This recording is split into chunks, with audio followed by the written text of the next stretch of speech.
What's up guys, I'm back, and for those of you who were following along with my comp prep series on YouTube, sorry I kind of just dropped off after competition was cancelled. But it's funny because when you are comp prepping, it is literally the #1 priority of your life, and then because it got cancelled, basically overnight had to reassess what my goals are and just what my priorities are for the next months ahead, which is what I have been doing, and unfortunately YouTube did drop off the list of things to do. So I'm back. I'm going to give you guys a little update of what's been happening and what's coming in the next couple of weeks ahead.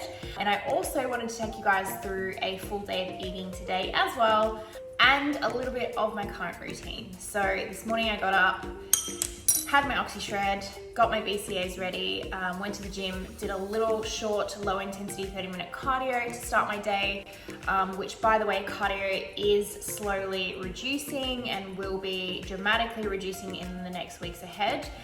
Still on pretty low calories, but I'll explain all the detail around that for you guys a little later in the video. For now though, it is morning coffee time. So the one thing that I always try to do in the morning is drink at least a liter, basically the first kind of hour of my day. So I always try to drink a liter of water in the morning. So you guys already know from my last videos, I have 1 liter drink bottles always, because they always help me to stay accountable to how much water intake that I have throughout the day, and I try to do a minimum of 3 bottles a day. So in the morning when I get up, I have my oxy shred, and then I fill a full shaker of BCAs, and I will usually drink that in my morning cardio, or if I'm not doing cardio for the morning, I'll just drink that anyway. And that together alone is my first liter of water for the morning. I then usually have a coffee a couple hours later, or an hour later, which is now. Warren normally makes me a morning coffee every morning. So I am about to have that, and then I usually wait a little while before having my first meal. The reason I push back my meals currently in my current routine is just because I'm still on really low calories, or relatively low calories at the moment, because I'm obviously still slowly reverse dieting. So usually when I do have lower calories, I like to start my meals later in the day, just kind of push them back later in the day. Also because I get up so early in the morning, at 5 o'clock in the morning, my days are really long, so it's quite hard to spread out a low calorie day across, you know, that many hours of the day. So for that reason, get up, have my liter of water, have my coffee, and then I usually have my first meal or breakfast around 10 or 11 o'clock, about an hour to an hour and a half before training.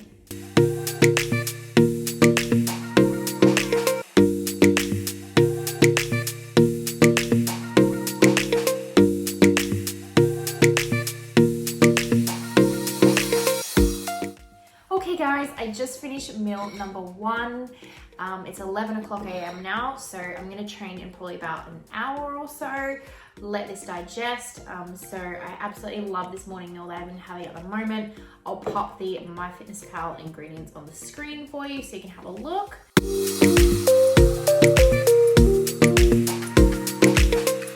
So I'm gonna chat with you guys a little about what's been going on, what's happening this week, and then I'm going to take you through the rest of my meals for the day after this. So the last video I did on my comp prep series was just before comp prep got cancelled, and as you guys know, I did continue the cut down as best as I could until show day, which was supposed to be the weekend that just went, and I did lose, or I dropped to 65 kilos, which was kind of my goal. Did a couple of photo shoots, which is fun, always good for content for me as well, and I'm also redoing my current website and all of that, so it was a good goal for me to have and to keep pushing forward with. So I started at 73 kilos at the start of my cut down, and I finished at 65 kilos. Normally I would compete, and again, I don't really know because it's been 2 years since I've been on the stage, so weight's probably not going to be the same this time around, but last time I was on stage, I was around 62 kilos. So I may have been around 1.5 to 3 kilos away from stage weight.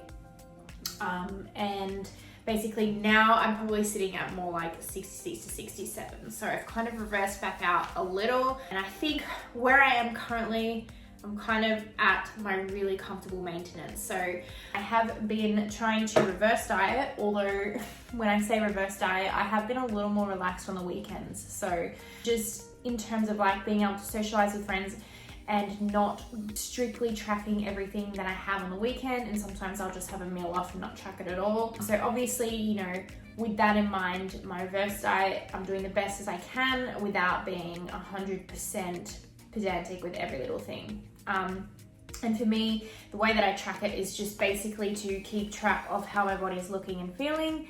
And of course, my weight on the scale is just a really easy way to tell whether I'm maintaining, gaining, losing. So currently I'm eating 1600 calories. I did drop my calories even lower than that to get to that 65 kilo point in which I was holding for a couple of weeks while I was doing photo shoots. The lowest I've ever had to drop my calories in a very, very long time. I think when I last competed for WBFF, I didn't drop them lower than about 1580 or something. So this time around, my calories were as low as, I think like 13 something. I'm not always so fixated on the calories, but more on the macros. So pretty low calories, but here is the trick part, guys.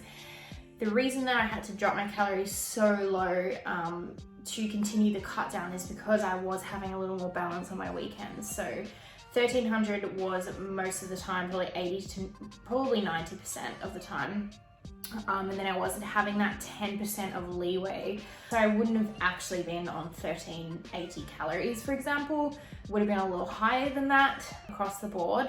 But it just goes to show, like, when I'm competing and when I'm 100% on track, and I mean 100% of everything is tracked, I don't need to drop my calories as low because everything is tracked, and I am most certainly sticking to 1600 calories. So for me, that's a really big deficit. So I would usually get to stage weight or stage physique at that calorie intake. So I'm eating, or I've reversed back out from where I was around 13, I think it was 1380 was the lowest that I was on. I'm now having 1600 calories a day. Like I just said, 1600 give or take, because I've got a little more leeway. I'm still having a couple meals off on the weekend. I'm not tracking everything perfectly like I would if I was competing. For me, that is just normal balance, right? Like, I'm not fixated on MyFitnessPal unless I'm competing. I think life is too short for that. So yes, I'm super efficient with my tracking. So when I do track like Monday to Friday, I want to be organized with my meals and have everything ready to go because I am super busy. I don't want to be faffing around worrying about having to track in the day and worry about what I'm eating. So that's always really well tracked in advance for me. But it's more just enjoying socializing on the weekend, going out to dinner, and not having to sit on your phone and track everything or try and work out, you know, what you're gonna eat off the menu. Like, I don't do any of that. So yeah, so that's where I'm currently at the moment, 1600 calories roughly. I'm gonna be slowly working that back out, but also, as well as working calories slowly out, I'm tapering my cardio down. So I was doing cardio pretty much every morning leading into the end of the cut down, about 30 to 45 minutes. And now I have kind of cut down to about 3 to 4 cardio sessions a week, lower intensity, so I've just slowed it down, and maximum 30 minutes. So anyway, alongside doing the rest of that cut down, doing a couple photo shoots, and now slowly starting to reverse back out, I've been crazy busy doing a lot of changes to my business structure, my coaching packages, and all of that. And I'm currently still in the midst of that. So things have been really hectic, and hence why I just took a step back from YouTubing and didn't want to put too much pressure on myself to get too many things going at one time. So here I am now, and something super exciting or nerve-wracking is happening this week that I haven't really shared much about. It's definitely going to put a little bit of a halt to my training plans and my training goals at the moment as well. So it's going to be an interesting couple of weeks ahead. But I guess I should tell you guys what is happening on Friday. I'm actually going in for breast augmentation surgery. So I am getting breast implants, and I am so freaking nervous about it. It's something that I've never actually talked about on social media, and for a couple reasons.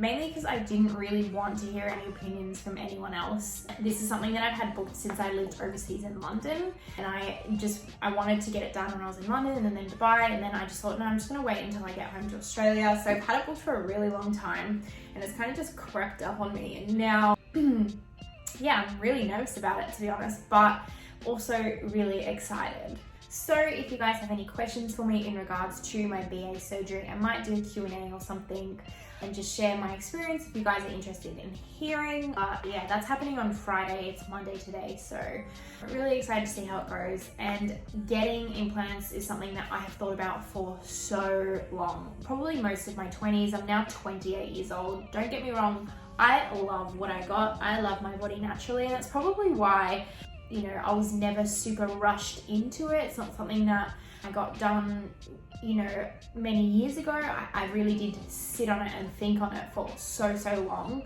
But I just love breast implants. I think they look incredible, and especially for girls who do spend a lot of time in fitness and competing. You know, usually when I get to the stage and I get these beautiful bikinis made for me, I actually don't have anything left to fill them out with.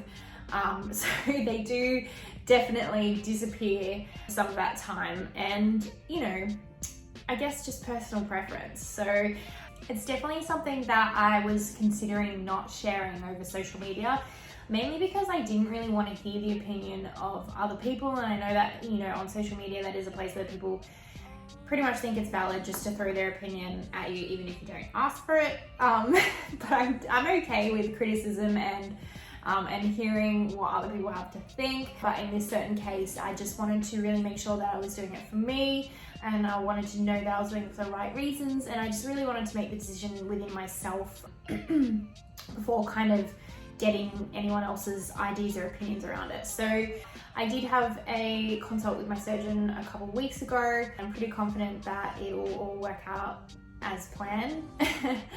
In case you guys are wondering, I did ask not to go too big. Like for me, I don't want to have massive breasts. I just wanted to boost them a little. So one thing that I'm actually really nervous about is them being too big, because I have been looking at a forum in which I was invited to of the other girls who've had their surgeries done at the same place, and I've been looking at a lot of the photos from the girls who've had the same sizing implants put in, and in the photos they look quite big. But of course, this is so dependent on the individual, as you guys probably know if you've had them done before. But it really does depend on your frame, the size of your chest area, and how broad you are, how tall you are. So, you know, the same size implant can look completely different from one person to another. So yeah, we'll see what happens. I'm a little bit nervous, but I'm also really excited, and I'm sure, you know, I'm pretty sure I conveyed to the surgeon the kind of look that I wanted.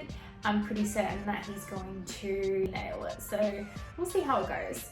So anyway, guys, with that happening on Friday, obviously it's going to mean I am out for training for a while. I don't know how long the recovery is going to be. They say, you know, some people say 8, 12 weeks, who knows? Haven't really tried to think too much about it. I'm just going to take it as it comes. But basically for me, you know, from Friday onwards, it is all down to basically just focusing on keeping my nutrition on track and slowly working back in my daily walking. That'll be the first thing that I'll bring back. And then who knows when I'll be back to training. So once all of that happens, guys, I am going to be heading back into a new training program that I'm going to structure for myself. I'm excited because I'm going to be trying some different things, a different split and structure to my rest days, on days and off days. I've already really thought about this and done some research into it, so I'm really looking forward to doing this or trialing this once I get back into training after recovery. And I'll speak more about that in detail with you guys when we get there. But for now, I'm going to smash today's training session, and I'm going to smash a training session on Wednesday, which I'm also going to film for you guys, so tune in for that video as well. And then that's it, recovery, focus on work, business, and I'll be keeping up with my nutrition and steps during that phase. So guys, that's the brief update of everything that's going on right now. Please leave me a question or comment below, especially if you'd like me to delve in a little deeper about my BA surgery. If you've got any questions that you want me to answer in the coming videos, I'm more than happy to open up about that. I'm gonna head off and train now, and I'm gonna take you guys through the rest of my full day of eating today, 1600 calories. So I hope you enjoy, and I'll speak to you guys very soon. Mwah.